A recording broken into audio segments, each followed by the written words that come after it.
internado de las sombras blancas.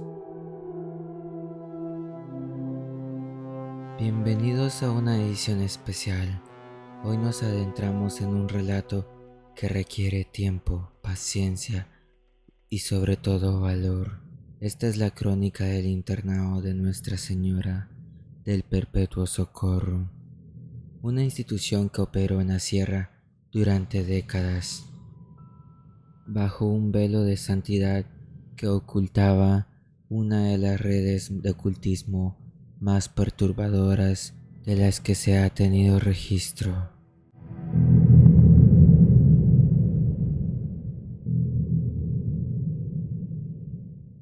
Llegué al internado una tarde de octubre. Recuerdo que el cielo era del color de la ceniza y que las montañas alrededor parecían manos gigantes que se cerraban sobre nosotros. El edificio era una mole de piedra volcánica, oscura y porosa, que parecía absorber la poca luz que quedaba. Al cruzar el umbral, el primer golpe fue el aire. Era un aire denso que sabía a incienso viejo y a polvo acumulado durante siglos. La Madre Superiora, una mujer que medía casi 2 metros y que siempre llevaba las manos ocultas en sus mangas, me miró sin parpadear. Sus ojos eran como 2 pozos de petróleo, sin fondo. La rutina era nuestra primera tortura. Nos despertaban a las 5 de la mañana con un campanazo que te hacía vibrar hasta los dientes. Luego, el comedor. Imagínense esto, un salón inmenso, helado, donde solo se escucha el choque de las cucharas de peltre. La comida era un puré grisáceo, una avena que no tenía azúcar ni sal, ni sabor. Tenía una textura pastosa, como si estuvieras masticando papel mojado. Si intentabas dejar un poco, la hermana portera se paraba detrás de ti y sentías su respiración gélida en tu nuca hasta que terminabas el último bocado. Ese puré te dejaba un sabor metálico en la lengua, como si estuvieras lamiendo una moneda oxidada. Y luego estaba el frío. No era un frío normal, era un frío que salía de las paredes. Te metías a la cama y las sábanas de lino estaban siempre húmedas, pegajosas, como si el edificio estuviera sudando. Te enrollabas en las mantas de lana áspera que te picaban la piel, pero el frío se metía por los pies y te subía por la columna hasta que sentías que tus huesos eran de cristal.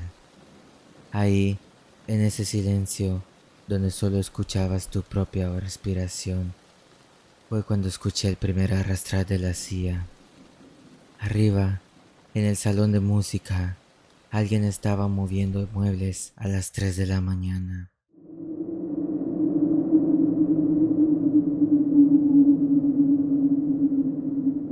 Con el tiempo, empecé a notar que el internado tenía una jerarquía invisible.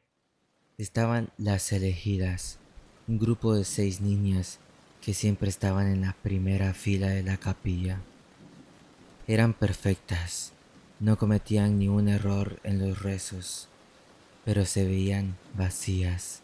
Sus rostros eran de porcelana, sin una sola expresión de alegría o dolor. Un día, en las duchas, vi a una de ellas, Elena. Ella no se dio cuenta de que yo estaba ahí.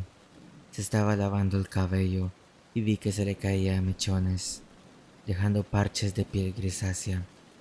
Pero lo peor fueron sus uñas. No tenía. Sus dedos terminaban en puntas momas, en carne viva, como si alguien se las hubiera arrancado con un alicate para que no pudiera rasguñar las paredes. Elena me miró y me puso un dedo en los labios. Su uña del dedo índice estaba pintada con sangre seca. «Es por la gracia de Dios», me susurró con una voz que sonaba como el crujir de hojas secas. Empecé a investigar, me metí a la biblioteca, un lugar que olía a moho y a cuero podrido. Encontré el anuario de 1982.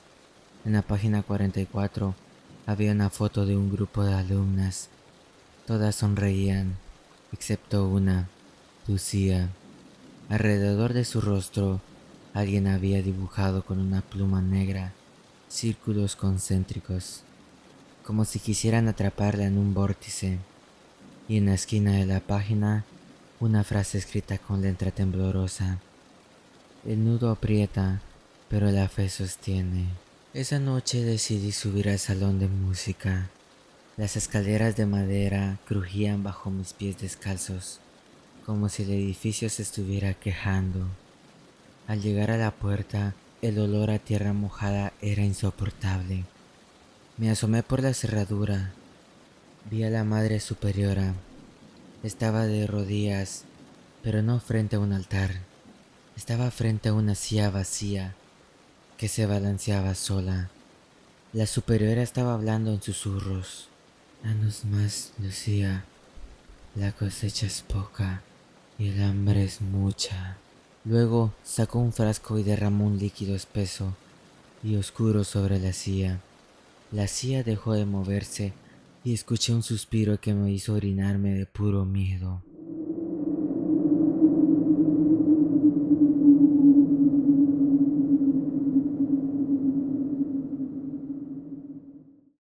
Pasaron 2 años, ya no era la misma. Mi piel también se estaba volviendo gris y mi cabello había perdido el brillo. La comida gris era lo único que mantenía mi cuerpo funcionando, pero mi mente estaba en el ala norte. El ala norte era una zona clausurada. Decían que los cimientos eran inestables, pero yo veía a las monjas entrar ahí con bolsas pesadas que goteaban un líquido rojo oscuro. Logré entrar una noche de tormenta, aprovechando que los truenos ocultaban el sonido de mis pasos. Adentro, el ala norte olía a carnicería y a cera de vela barata. No había camas, habían ganchos de carnicero que colgaban en el techo. En las paredes había miles de mechones de cabello humano pegados con cera, formando símbolos que no eran cruces. Encontré el diario de la enfermería. Ahí estaba la verdad. El internado no vivía de las colegiaturas, vivía de vender reliquias de carne a una secta de ancianos adinerados que buscaban la eterna juventud. Las niñas no éramos alumnas, éramos bancos de órganos espirituales. Las monjas usaban rituales de privación sensorial, el silencio, la comida sin sabor, el frío extremo, para limpiar nuestra alma y dejar el cuerpo vacío para que algo más pudiera ocuparlo. Lucía no había sido la primera cosecha completa. Ella no se suicidó. La colgaron para que su alma no pudiera salir del edificio y sirviera de filtro para las nuevas. Encontré el cuerpo de Lucía. No estaba enterrado. Estaba emparedado detrás de una vitrina de cristal en el fondo del pasillo.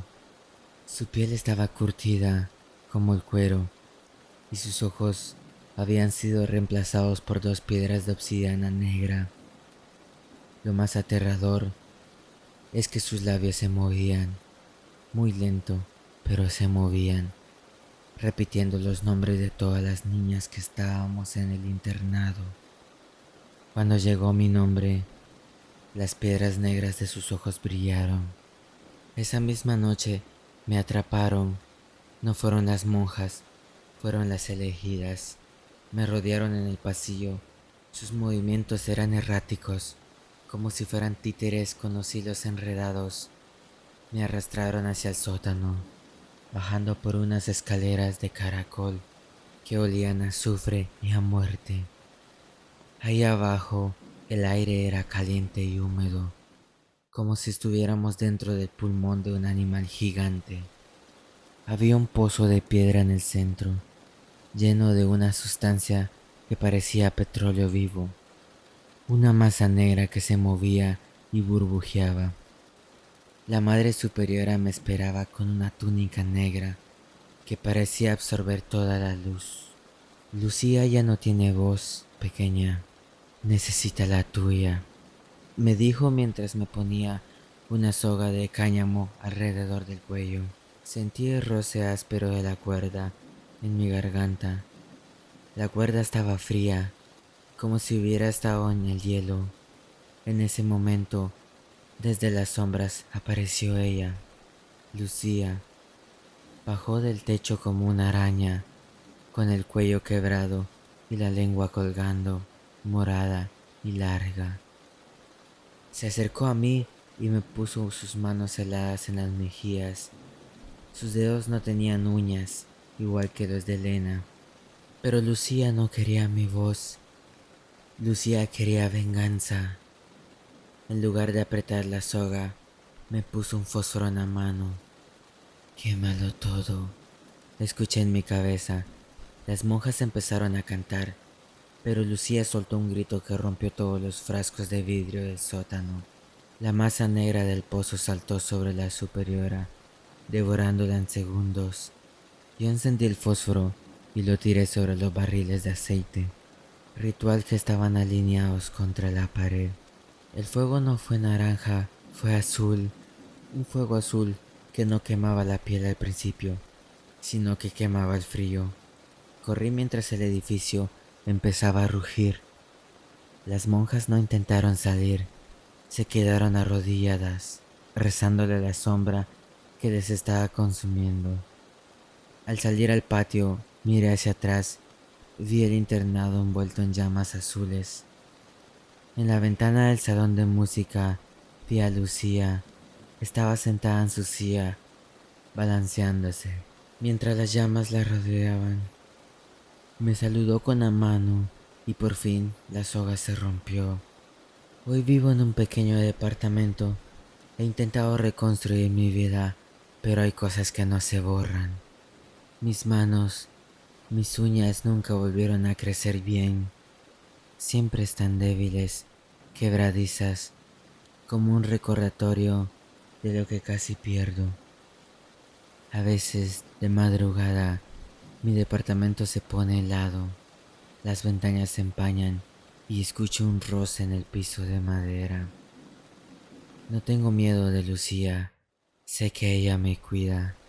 De quien tengo miedo es de las sombras blancas que a veces veo en el metro o en el hospital. Mujeres vestidas de blanco que no caminan, sino que se deslizan, buscando una nueva niña que no tenga nadie en el mundo. Porque el internado se quemó, pero el hambre de esas cosas, eso nunca se apaga.